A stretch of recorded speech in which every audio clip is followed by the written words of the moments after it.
The Andy Pollin Show. We got to go after this with everything we got, figuring they're going to come with everything they got. I'll start off by saying I'm bored, I'm broke, and I'm back. The Andy Pollin Show on ESPN 630 starts right now. So the NBA, which started in 1947, adopted the three-point shot in 1979. So the three-pointer has been a part of the NBA longer than it wasn't a part of the NBA. And it is ramped up to the point where teams are literally winning championships shooting the highest volume of three-pointers, like the Boston Celtics did last year. But last night, the Celtics missed 45 three-point shots, 15 of 60. They hoisted 60 three-point shots, missed 45 of them. I'm sorry. I'm old, but I can't swallow this as being acceptable basketball. I know it's not going away. I know, as much as I may rant and rave about the three-pointer and what it's done to the game, which I grew up loving. I loved the Baltimore Bullets when I was a kid, and they became the Washington Bullets, and I loved watching the NBA Finals on TV, where you had the Lakers back in 1972, where they set the record, which is still held at 33 straight wins, and finally winning a championship with Wilt Chamberlain and Jerry West and all that. And then, right through the 80s when basketball was good, it had the three-point shot, but it wasn't used the way it is today, and that's what we had last night. 45 missed three-point shots. We'll get to that and how the Celtics collapsed last night against the Knicks, where they had a 20-point lead in the second half and wound up losing in overtime. Also, the Nuggets' stunning victory last night. Also, we're going to spend some time on what happened in the Oval Office yesterday with the official announcement that we're going to have the draft here on the Ball next year, or actually the year after next. It'll be 2027. And I found something really, really stunning about the last time the draft was held in Washington. It was held in 1940. Now, remember, the league was pretty small in those days. They only had 10 teams. And the commissioner of the league, his name was Bert Bell. And Bert Bell would lay out the schedule for those 10 teams for the upcoming season on his dining room table in his house in Philadelphia. So the draft, which was 22 rounds, was held in 1940 in D.C. But here's the interesting thing on that. The date of the draft was December 10th of 1940. 2 days earlier, just 2 days earlier, the Chicago Bears at Griffith Stadium had beaten the Washington Redskins 73-0. And I'd like to do some more research on this, but I tend to believe that the league was such a small operation that they said, what the hell? We're playing the championship game on Sunday. Let's take Monday off to get everything set up at the Willard Hotel. And on Tuesday the 10th, we'll hold the NFL draft. And then we'll all go home until it's time to report to training camp sometime in July. That's the way the league worked in those days. And players weren't making a lot of money, so they had to have off-season jobs. Same with the coaches. And everybody packed up and went home until it was time to go back and play football at the end of July or August, whenever they opened training camp. So now it's a big, drawn-out event, and you're talking about possibly 1 million people down on the Mall. It is such a different feel for the league, and understandably. I mean, sports have exploded. Television really wasn't even around in 1940. I think the beginnings of it started in the late 30s, but most people didn't have television sets in their house until the late 40s and even the early 50s. And so to think that 2 days after the championship game, they figure, well, why schlep back to where we were? Some of the owners had shown up for the game. Let's just hang around D.C. for another day. We'll hold the draft, and everybody will go home until it's time for camp in the late summer, or the middle of the summer, I should say. Anyway, let me get to the NBA from last night. Denver Nuggets with a stunning victory last night. The headline should be what Nikola Jokic did in Oklahoma City. I mean, if you want to look at who's the MVP of the league, it's probably going to be Shai Gilgeous-Alexander. But when they needed him, Jokic showed up. He had 42 points and 22 rebounds. Those are Wilt Chamberlain numbers. And Nikola Jokic did that last night as the Denver Nuggets won, but they won the game on a three-pointer from Aaron Gordon with 2.8 seconds to go. The Nuggets win the game 121-119. And if you haven't been following what's been going on with them this season, they fired Mike Malone, the coach, with 3 games to go. Team that's headed for the playoffs, it happens in hockey, but I've never seen it happen in the NBA, where a team has 3 games left to go, regular season, you're going to be in the playoffs, and you fire the coach. David Adelman is the new coach. He's been an assistant with them. His father, Rick Adelman, played in the NBA and coached for a long time in the NBA. And after the game, TNT's coverage included the locker room speech that David Adelman gave to his team after the stunning win. Hey, real quick, I mean this. You don't always play your best when you win. And we can play better than that. But what I loved about this man today, the mentality of how you play. Every time out I sat down, I knew that you knew the game was not over. We have a chance. There's a situation. Something that can happen here. Turn the tide.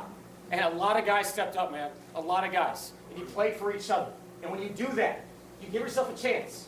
Crazy happens in the playoffs when you just stick to it. Stay together. All right? Newsflash. It's only one game. You're ready to roll for game 2.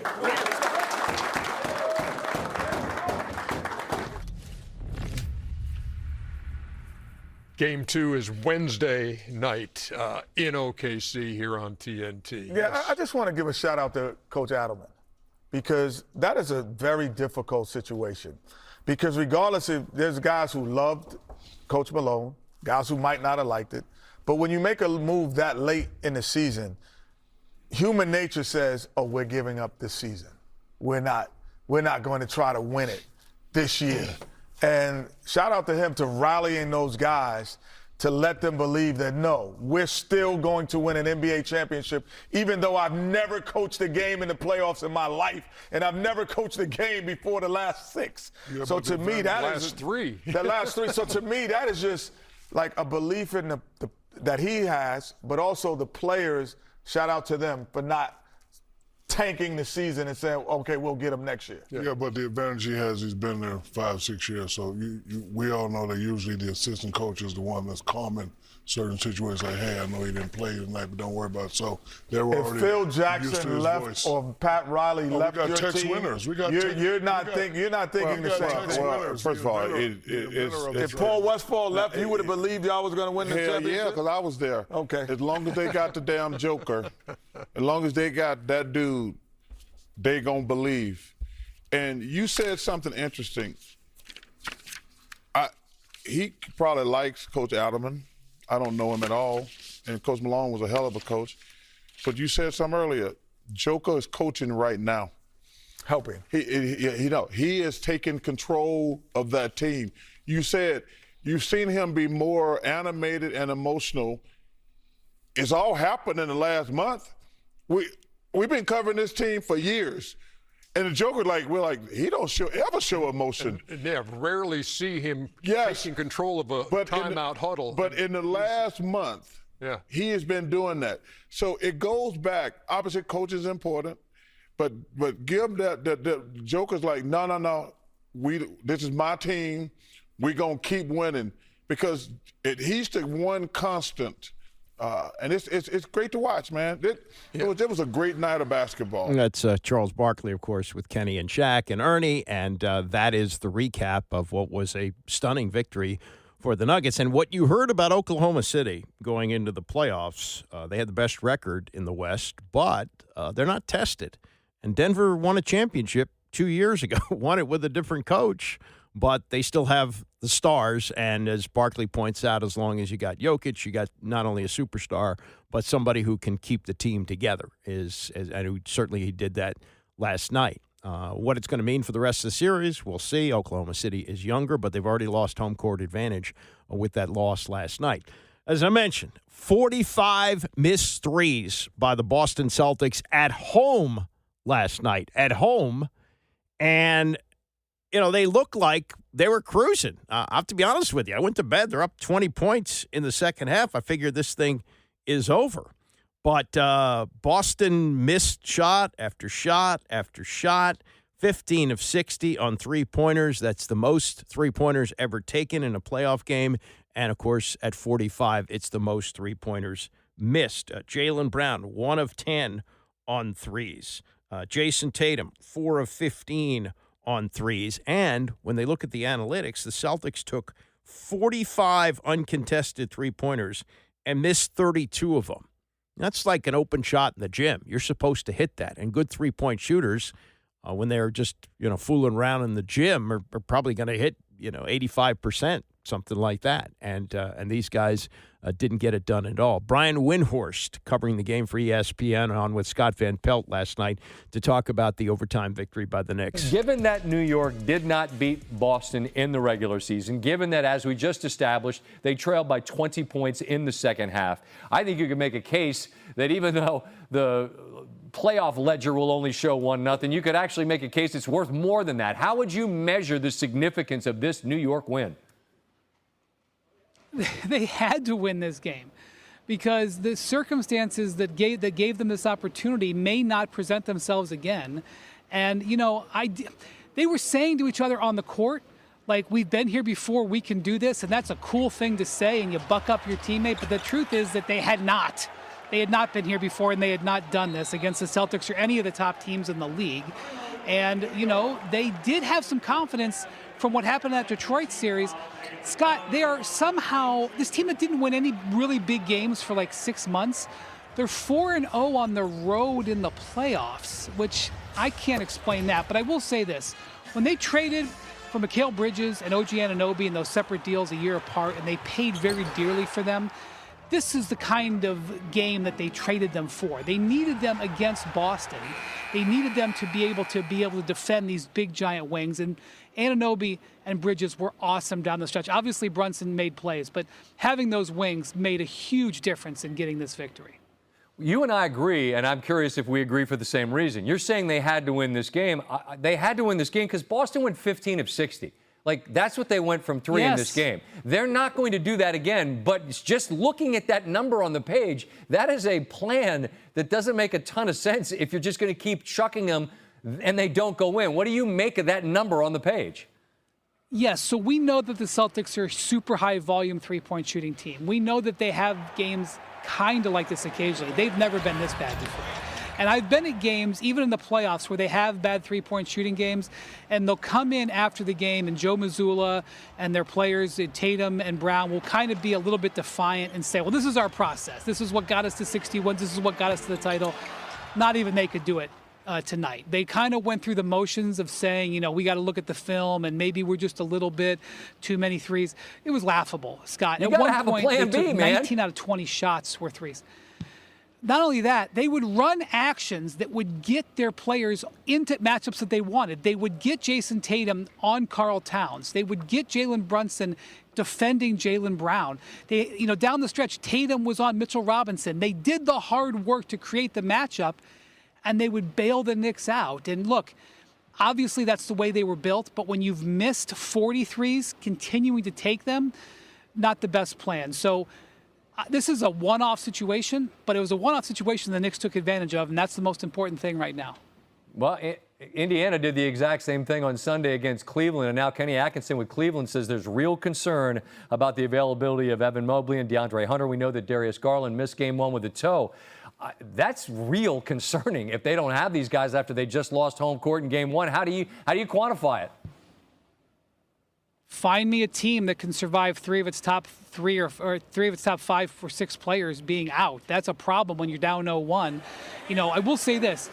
For the last month, as the Pacers were making a run, because they finished very strong, the Cavs were watching Indiana with a bit of a side eye because Indiana is a tough matchup for them. Other than Boston, I think Indiana is the toughest matchup for them. They have wings that can guard their guards, and they have bigs that can mitigate the Cavs' giant bigs. And Indiana's playing great, and Halliburton's playing great. So even if they were all fully healthy, I think the Cavs knew they were going to have their hands full in this series.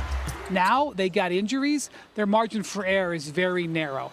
I would just say that in any playoff series, you have ups and downs. You have games where things go poorly. Guys get injured, whatever. I wouldn't sort of say that this information like changes everything because none of them are being ruled out for the series.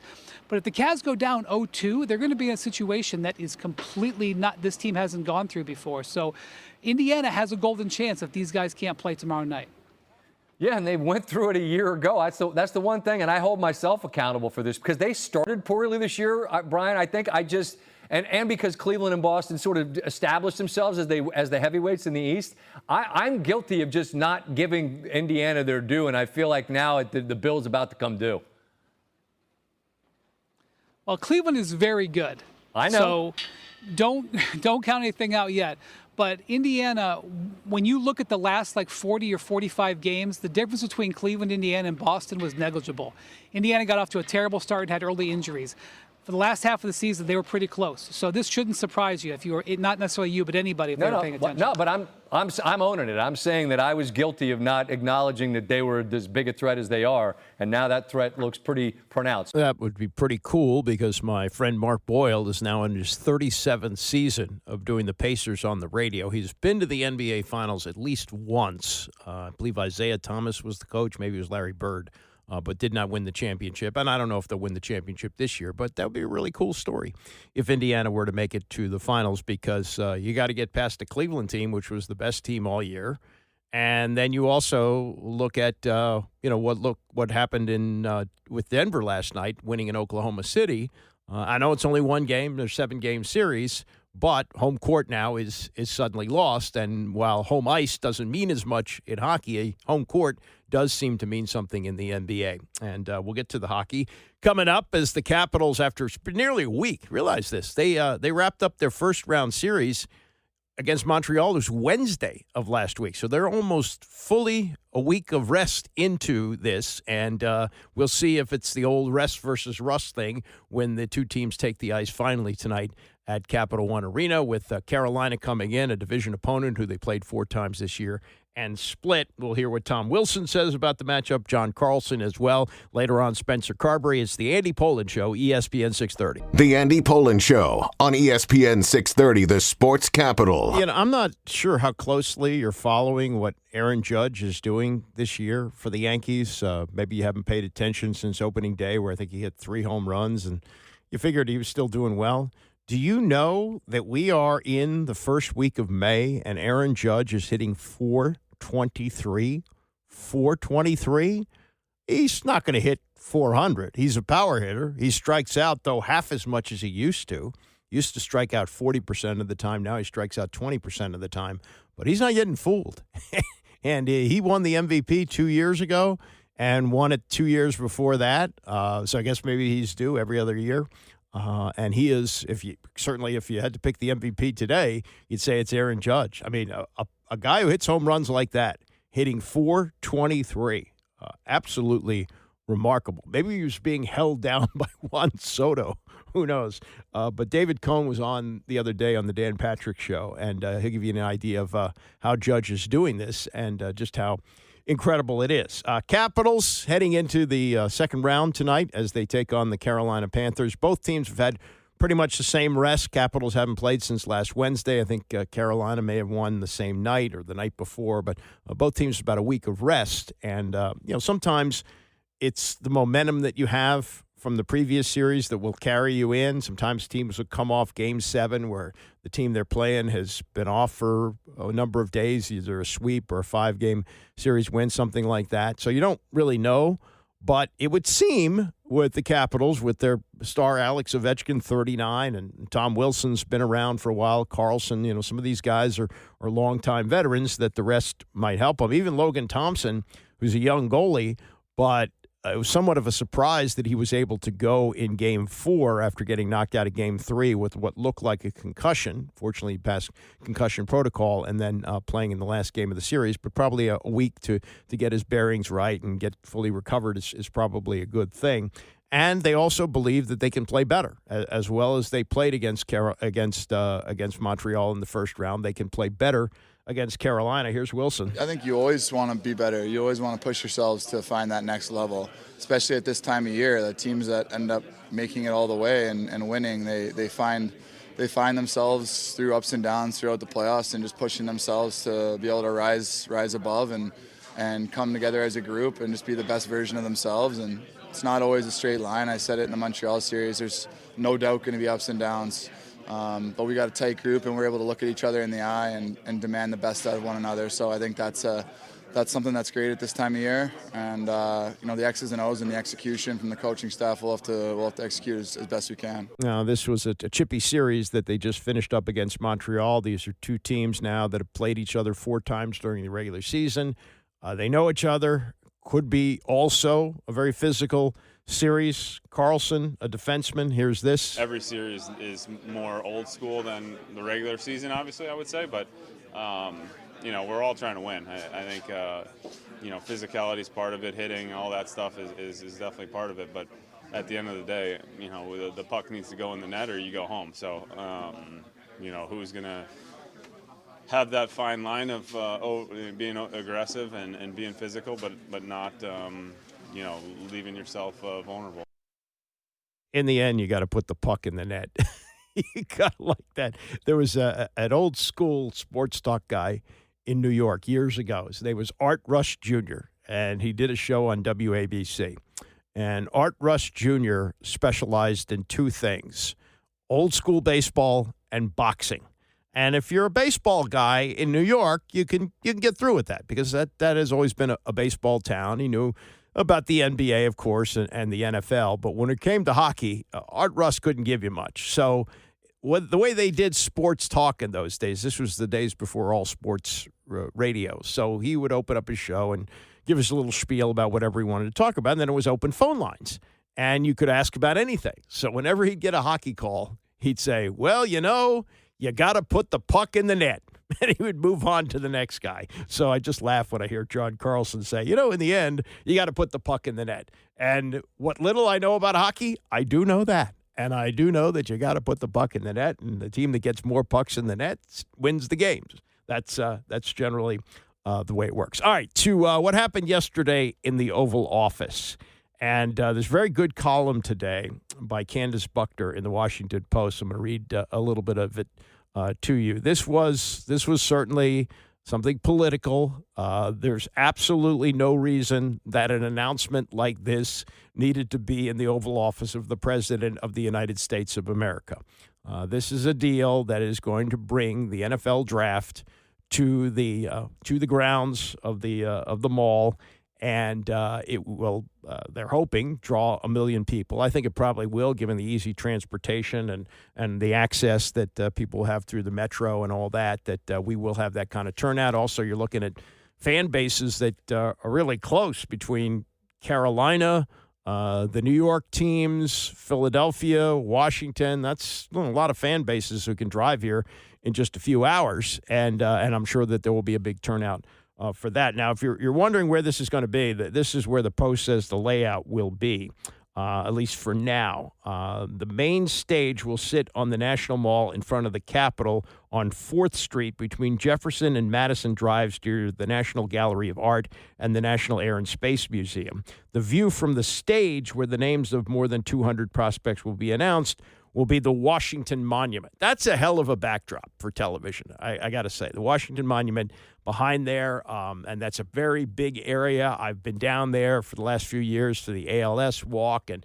I can see the setup is very good. When they have the 4th of July fireworks, that's where a lot of people gather. So that's a really good spot for that. The backstage area would be on 3rd Street between Jefferson and Madison, and the Draft Experience, that's the fan festival where, kids get to throw footballs and try on jerseys and things like that. That will be on Pennsylvania Avenue between 4th and 7th Street. And they drew 775,000 people for the draft in Detroit last year, 2024.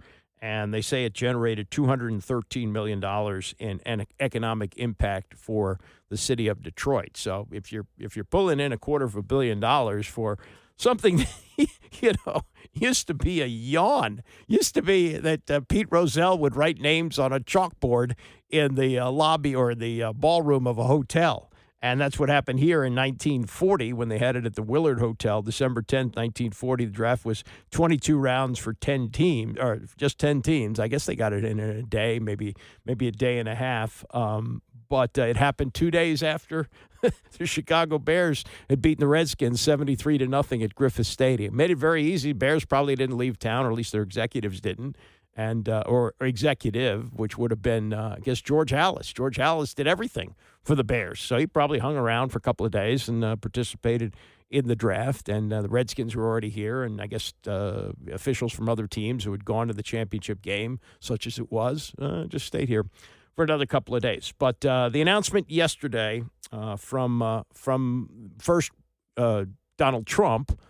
In the Oval Office, and then there was the reaction, and I guess this was supposed to be an announcement from the mayor, the commissioner, Roger Goodell, and Josh Harris jointly.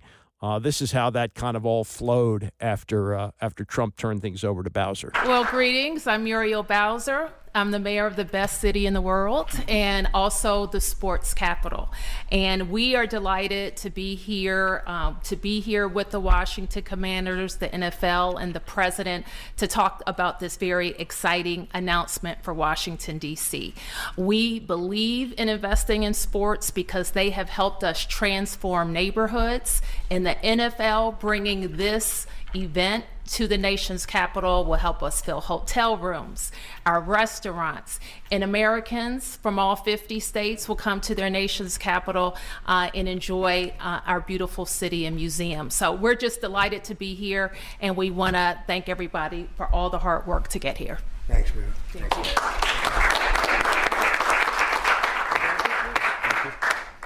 Well, Mr. President, thank you. We're honored to be here in the Oval Office, and to have you announce the 2027 NFL Draft is a special treat. So thank you for your support.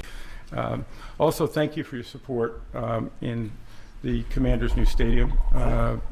We agree it's going to be a great site. We think it's going to be great for our fans here, and it's great to come back home. And so we're very excited about that. Josh is leading the way on our behalf, and the mayor, so we thank both of them for that. We also want to thank you because in the first term you helped us get a Canadian trade deal, which we want to make sure we note again and make Canada sure you know. Canada does not like me too much. They gave a great American company a lot of money that you deserved, frankly. So well, thank you. The draft has really become one of the great entertainment and sports events. Just a week ago in Green Bay, we had over 600,000 people attend. The year before in Detroit, we had close to 800,000. As the president remarked, we believe we'll be well over 1 million when we come here to D.C. in 2027. So we not only believe it's a great site, we believe it's consistent with what the president said, which is investing in our communities, investing specifically here in the nation's capital, one that I grew up here in Washington, D.C., and is particularly important. We think we can have a tremendous impact on this community, and it will not just be an event, it will be something that will show the world how far the nation's capital has come and where it's going. So we're very excited about that.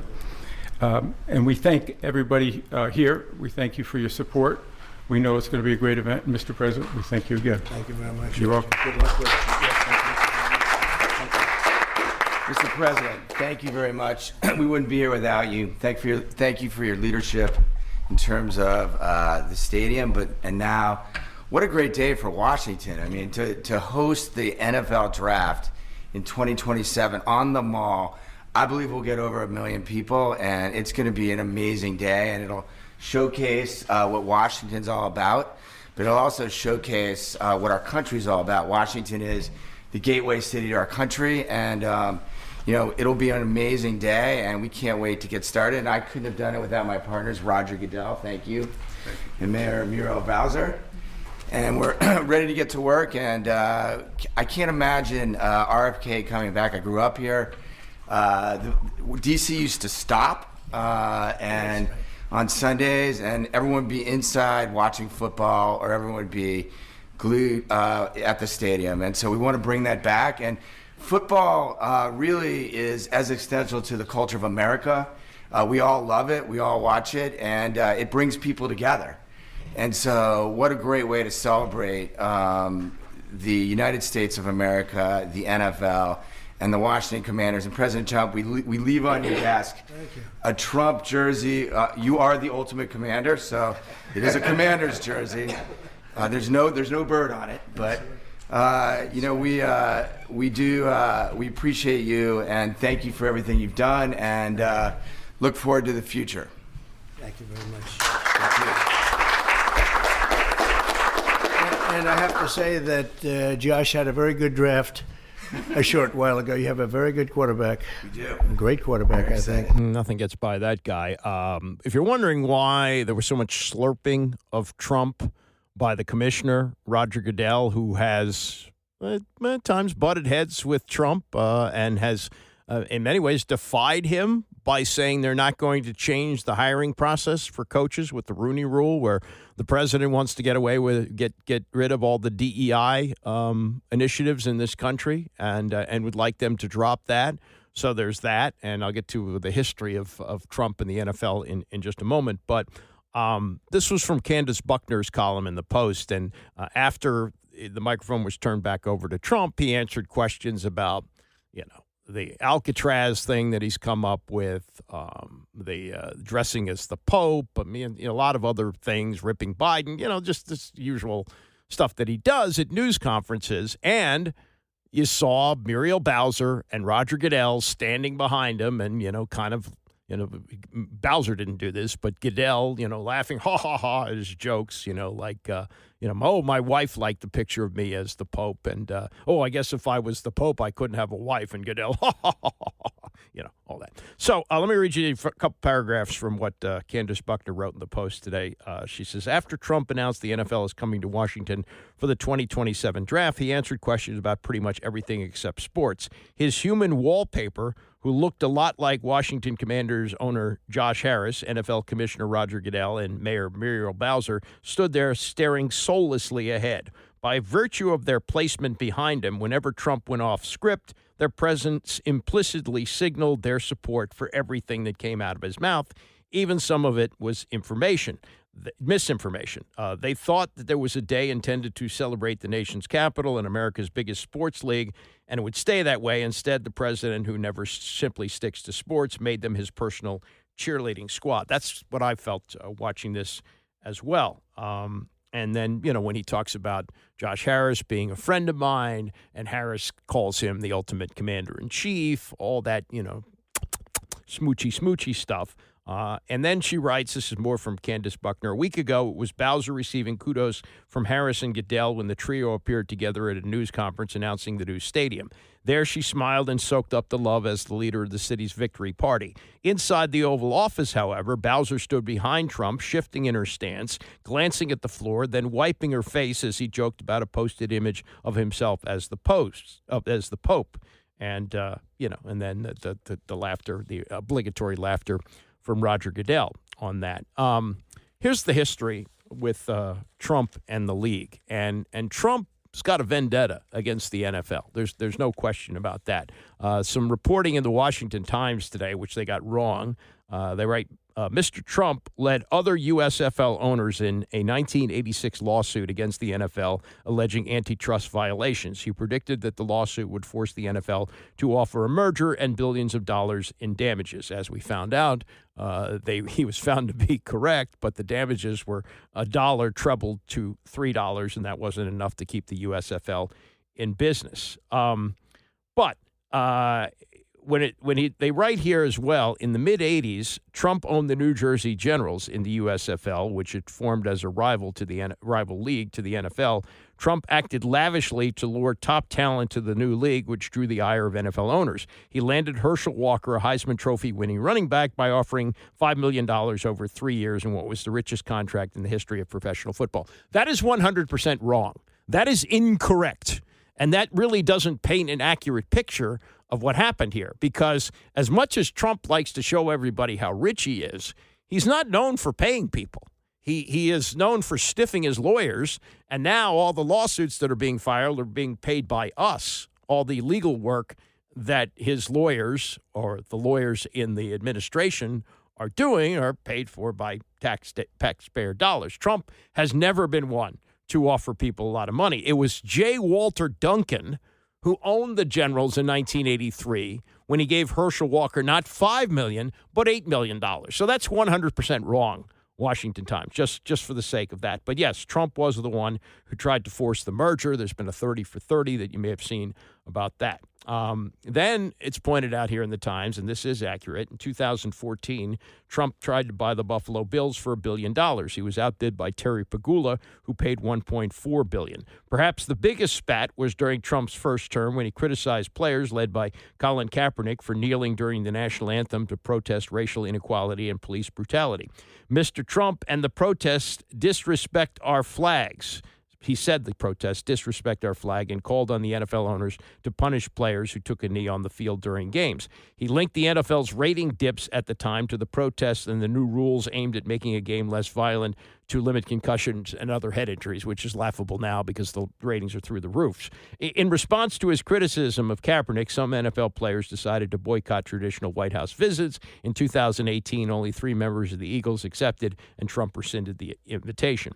He did attend the Super Bowl, but that was after they took out the end racism messages from the end zone, which had been there since 2021.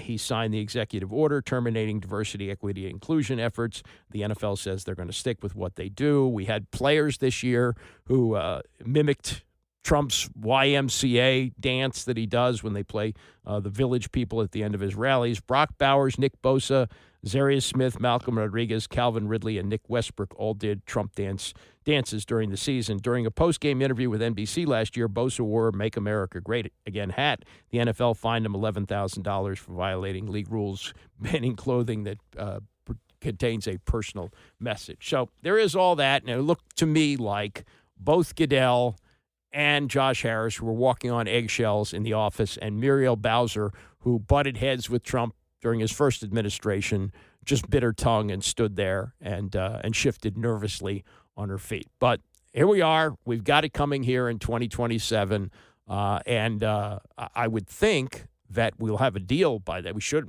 definitely have a deal for the stadium by then. It would be a big disappointment if construction is underway in Landover instead of at the RFK site.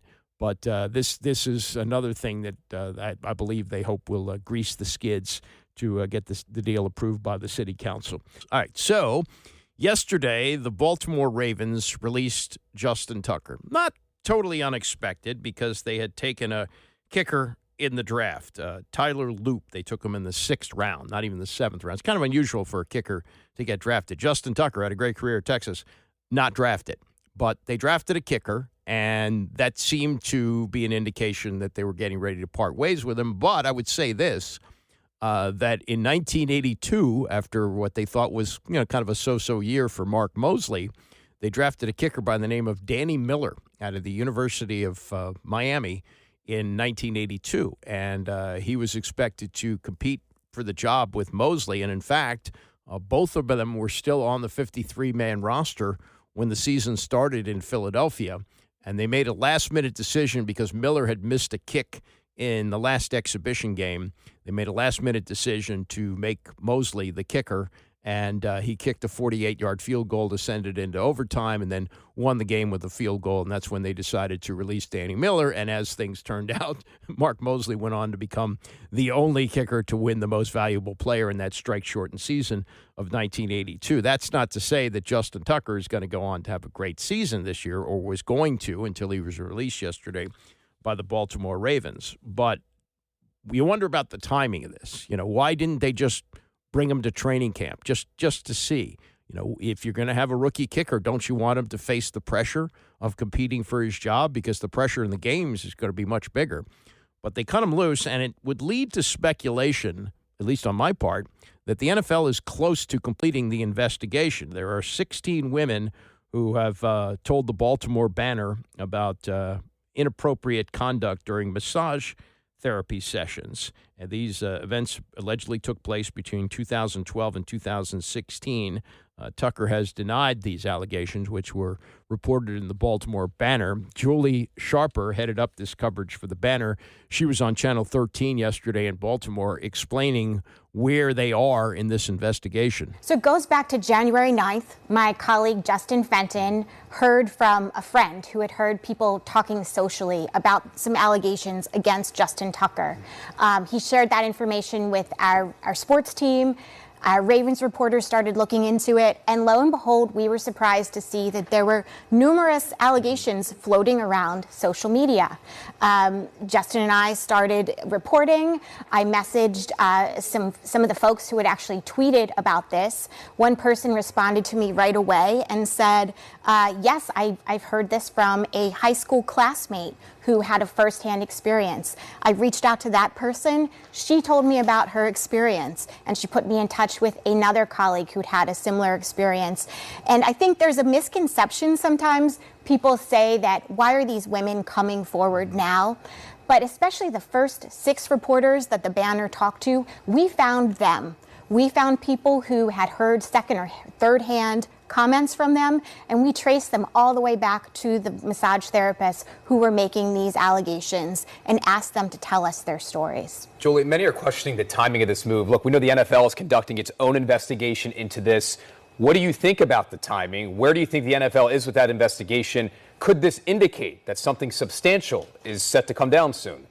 Yes, so the Baltimore Banner, my fellow reporters and I talked to 16 massage therapists who made these allegations about Tucker acting inappropriately between 2012 and 2016. Many of them are working with an attorney named Michael Belsky and one of his law partners, Katie Dickinson. We have heard from some of the massage therapists that they were interviewed by NFL investigators. They said the investigators seem to be doing a very thorough job, also talking to their corroborating sources, people that they had talked to at the time. But our understanding is that this investigation is still ongoing, although we have not heard directly from the NFL the status of the investigation. Obviously, this is a big-time move by the Ravens. What do you think this means for the accusers? I've talked to some of the massage therapists today. I also talked to their attorney. One woman said that simply telling her story publicly felt very cathartic, and it felt like a step towards healing. Another massage therapist and the attorney, I think, sort of summarizing the views of many of them, said that they're still hoping that the NFL and Tucker will acknowledge these allegations. Tucker, of course, has denied them, and the massage therapists say, we're saying they're true, and we would like to see some acknowledgement of that. And this is just another example, not that Tucker's necessarily guilty, but there is a lot of smoke here with 16 women coming forward to the Baltimore Banner on this. But, he not only has been the most accurate kicker in NFL history, he's multi-talented. He's one of the top opera singers in this country. And it's been assumed that after he finished his football career, he would go into opera full time. I don't know. After something like this, I don't think if, in fact, the investigation finds that these things are true, and, there's enough smoke here to believe that at least some of it has to be true. Now, the last allegation apparently goes back to 2016. Well, geez, that's 9 years ago. What's happened since? Are there other women who could come forward with other stories that have happened since then? I mean, we're just maybe peeling off a couple of layers of the onion here. And in releasing him yesterday, Eric DeCosta, the general manager of the team, he said sometimes football decisions are incredibly difficult, and this is one of those instances. Considering our current roster, we have made the tough decision to release Justin Tucker. Well, current roster would include the kicker that they just drafted, Tyler Loop. Maybe that has something to do with it, but come on. I mean, are we supposed to believe that this was all a football decision and it has to happen in May? You could say, well, we're doing him a favor. We're giving him a chance to catch on with other teams. Not with this investigation hanging over his head. Nobody's going to sign him with that as a possibility that he'll be suspended for all or part of the season or maybe even more. Yes, he was a great kicker. He has kicked the longest field goal in the history of the NFL, a 66-yarder to beat the Lions at the gun in Detroit. A 7-time Pro Bowler, 5-time All-Pro over 13 years, has connected on 89% of his field goal attempts with the team. I mean, Mark Mosley, great kicker, MVP of the league, 65% for his career. Different era, I know. Straight-on kicker, different. But, yes, he has been a great kicker. And, what does this mean in terms of what the investigation will bring and how soon it might happen?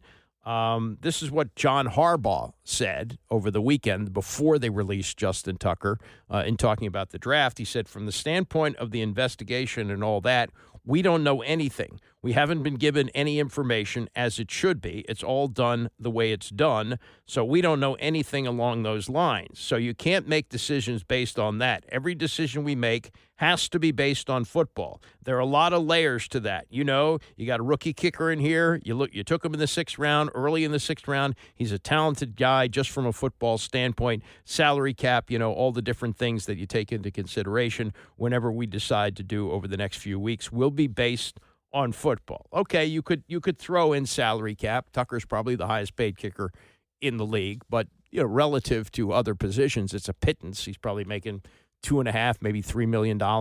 Maybe he's making more than that. Maybe he's making $5 million, but not much more than that.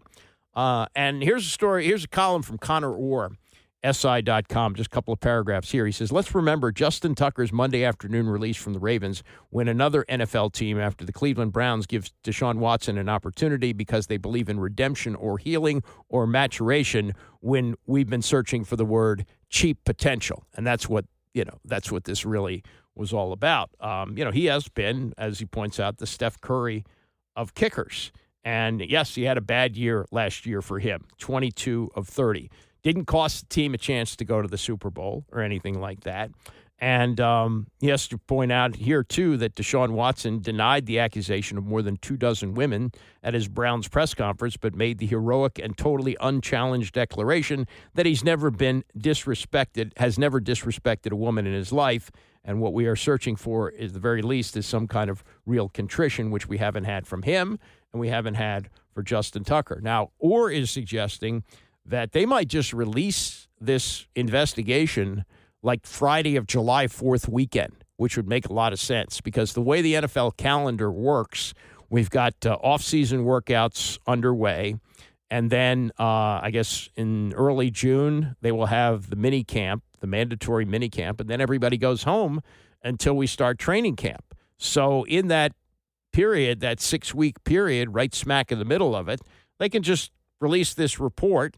And it kind of dies down. Everybody goes away for the summer. There really isn't much going on. And then training camp gets going for the NFL teams. And if Justin Tucker isn't on the roster, somebody's going to pick him up. Now, the question is, what would the suspension be? If there is a suspension and if they find that there is reasonable reason to believe that these women are telling the truth, and when you've got 16 of them coming forward. Now, these are only the 16 that they were able to get for this period of time over this, 4-year period between 2012 and 2016. So, again, once these women come forward and they look at their allegations, and if they're found to be credible, then you're going to have others for sure, if, in fact, there were others that will come forward as well.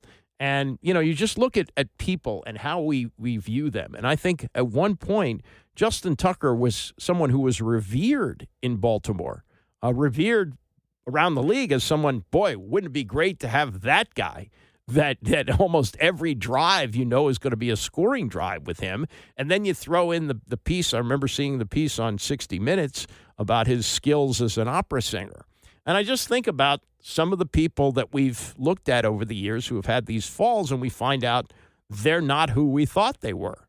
Joe Paterno, they had to take down a statue of him at Penn State because of the Sandusky story. And Sandusky is still in prison for horrible, horrible things that he did with kids who were at the football camp at Penn State. And whether Joe Paterno knew what was going on or didn't know what was going on, it was a horrible look for him. And he pretty much died in shame And Justin Tucker, who 5 years ago you would have said something, like this was going to surface, you'd say you're out of your mind. This is a leader in the community. He does commercials. He's in many ways he was the symbol of the Ravens. Been there longer than anybody else, and now released. So let's see where this goes. And again, even if there's a suspension half a season, I wouldn't be surprised to see Justin Tucker back in the NFL, because the old saying goes, if you can play, you can play. Coming up, Spencer Carbury with preview of tonight's start of the second-round series against the Carolina Hurricanes. Also, Aaron Judge hitting .423. And 30 years ago today, the launch of Classic Sports, a network I desperately wanted to work for. Stay with us. It's the Andy Pollin Show, ESPN 630. So 30 years ago, a network started. It was called Classic Sports Network. And if you listen to this show on a regular basis, you know what side of the street I work. I work the nostalgia side. So I looked at this and thought, oh my God, wouldn't that be a great place to work? It's a good thing I didn't really pursue that, because it's been long gone. And I have fond memories of watching that. Whenever there was something on I really wasn't that interested in, I would tune over to the Classic Sports Network. And the story of its rise and fall is very troubling to me, and I will get to it later this hour. Hockey tonight, Capitals start their second-round series against Carolina, and David Cohn last week on the Dan Patrick Show with analysis of what is going on with Aaron Judge, and I think it's the most underplayed story in sports right now. It just shows you the way that the NFL swallows everything up. With the draft that was just held, and of course here in town, the announcement yesterday that we're going to have the draft here in 2027, and the NBA now deep into the playoffs, hockey same thing, but that is really a story, and Cohn's got really good analysis on that that we will get to. But let's move to the hockey and the Capitals getting started tonight against Carolina. They've been off since last Wednesday, and it was a very physical series against Montreal, and at 39, it's probably a good idea for Alex Ovechkin to have this kind of rest, but it's likely to be a physical series again. What do they say? Familiarity breeds contempt, and Carolina being in the same division as Washington, they played each other 4 times, splitting the 4 games. Spencer Carbury with a look at a team that they know very well coming into Capital One Arena tonight. What I would say is it means there's no surprises, which usually no matter what style of play or what your systems are this time of year, your teams are so heavily pre-scouted that there aren't really surprises, but we just know the ins and outs of a lot of their systems because we play the same thing. So what does that mean? What is the impact on the series? I don't think there's anything really significant. You know, strengths of the certain systems, and you know some of the areas of where you've been weak or where you've been exposed through the year. So there's that part, and then it just becomes 2 teams that who can do it better and who can do it more consistently for a longer period of time. And that's what it's going to be is can we stay with it, and can we impose our will, and can we win a few more puck battles? Can we make a play here or there? Can our special teams outperform theirs? All those little things that, as we've talked about, to decide games this time of year when the margins are so thin. Yeah, and big pickups in the offseason. One of them, Logan Thompson. I didn't really think much of it when it happened. Of course, I'm not really a hockey guy, but he had been on a Stanley Cup winning team with Vegas, and they signed him to an extension once he gets here. Actually, it was a trade. I guess it was a trade. But he, as always in these playoff series, the difference is often the goalie standing on his own head in his own building, as they like to say. And this is Carbury on what Logan Thompson means to this team. And if he continues to play like he did in round 1, Capitals are going to be a tough out. The most impressive, or the thing that sticks out when you get to know Logan Thompson, is his competitiveness.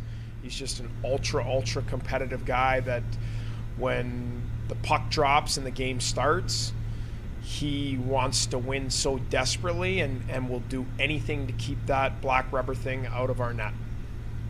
It's the best way I could describe him. And that,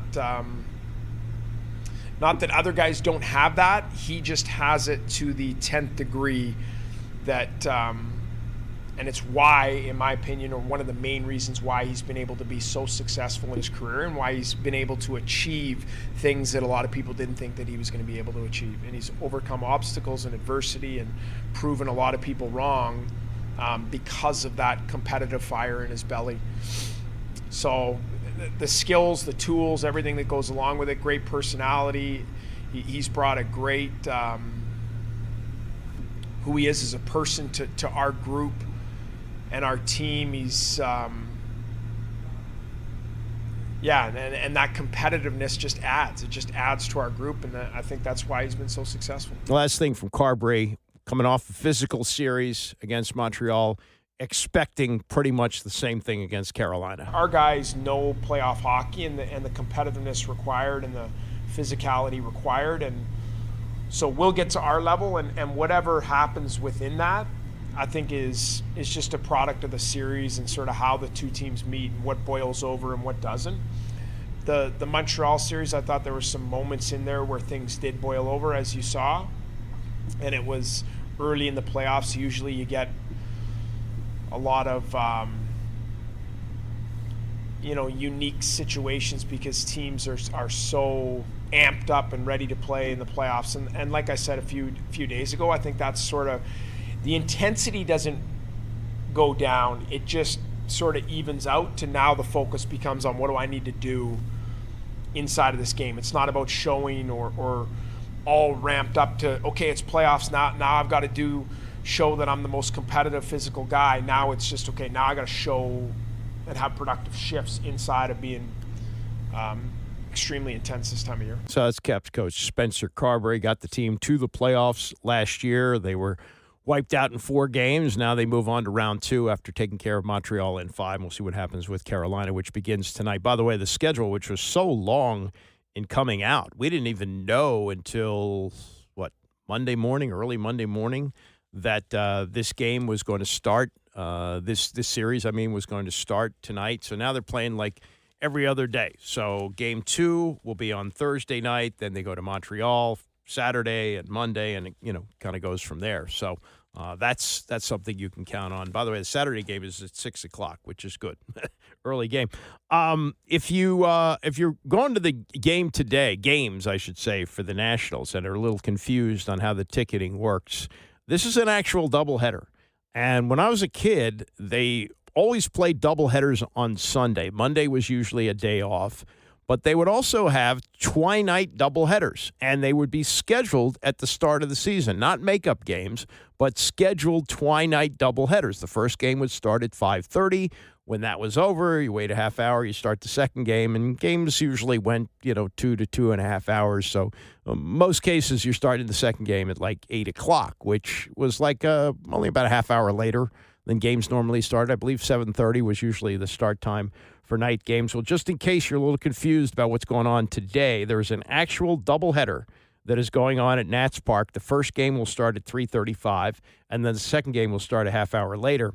And the Nats put out a statement on Twitter just a few minutes ago. It says, fans with tickets to the originally scheduled May 6th game, which was supposed to be 6:45 tonight, will be able to attend both of today's game using the same ticket at 3:35. All gates for the doubleheader will open at 2:15, with the second game starting approximately 30 minutes after it's completed. The Nationals will be extending the $5 Tuesday menu offering for both games. Hey, how about that? Hey, come on, $5. May 5th ticket buyers, please review your ticket options at nats.com/rain. So if you're a little confused by that, that's how that's going to work. I was off yesterday, so I really didn't have a chance to comment on this. It's a little bit old, but it's something I think I can provide a little bit more color to.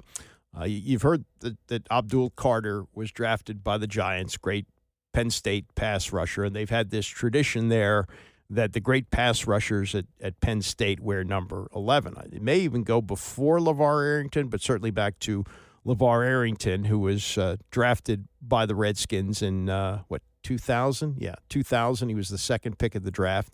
And, may have had a Hall of Fame career. He was a Pro Bowler a few times, but things just didn't work out. Got injured with the Giants and had a premature end to his career, played only 7 years. But he was incredible at Penn State, just an incredible player, athletic, just a linebacker with great skills, and the great pass rushers like Micah Parsons worn 11 and Abdul Carter wore number 11. So he's drafted number 2 by the Giants. And maybe he realized this right away that Phil Simms' number 11 was retired because years ago, linebackers who came into the league, they couldn't wear numbers that low. They were restricted to numbers in the 50s.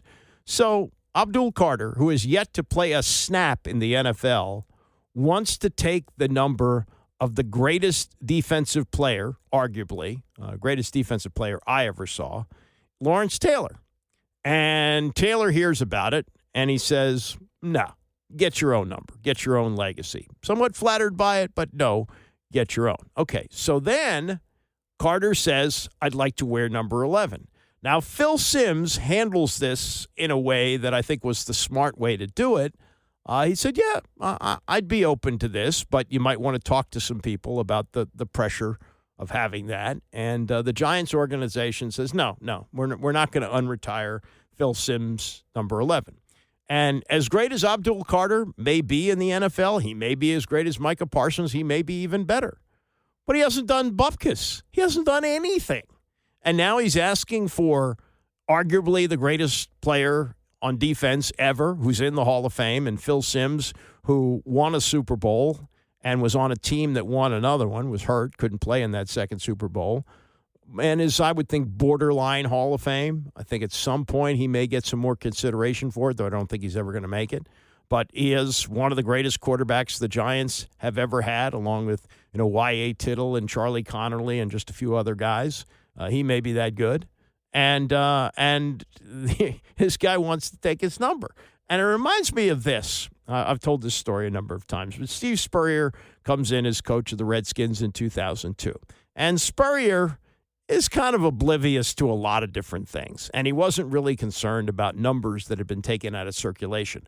Now, at that time, in 2002, there had been only one retired number in the history of the franchise. That was Sammy Baugh's number 33.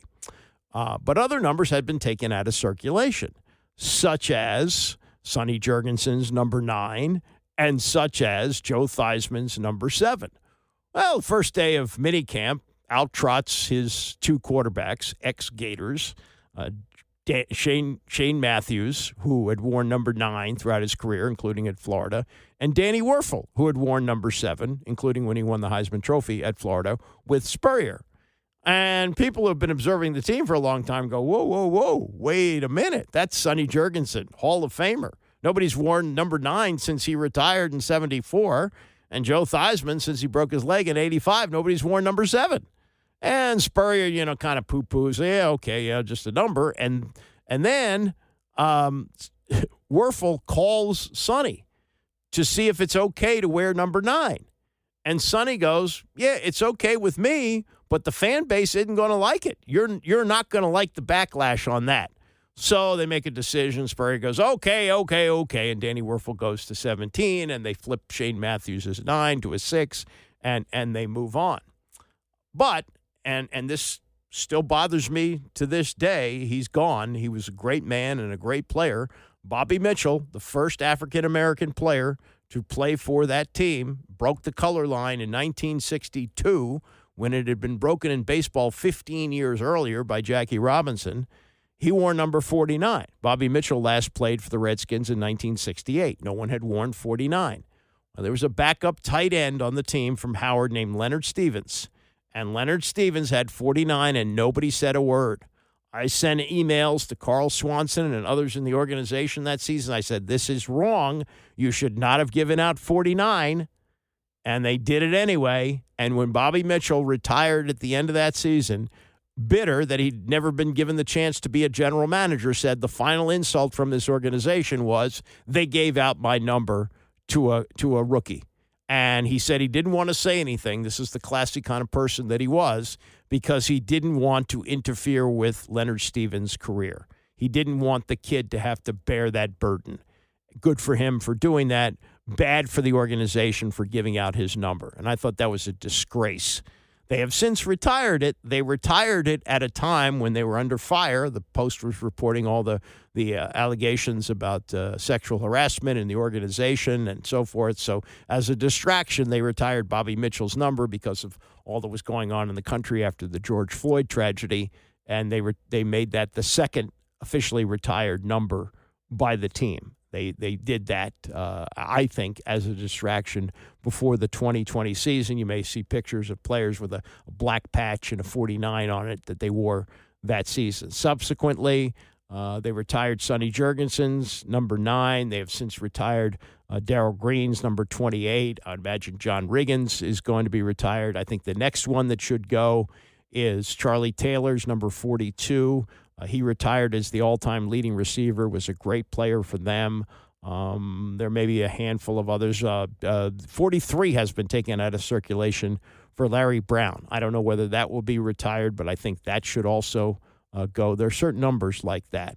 But when you got a rookie who hasn't done anything, and this addresses the attitude of a lot of players, I think, coming out in the NIL era where they're paid a lot of money before they've done anything, to think that you can take the number of one of the greatest and the greatest defensive player ever to play for the Giants and say, yeah, I'd like to have that. No.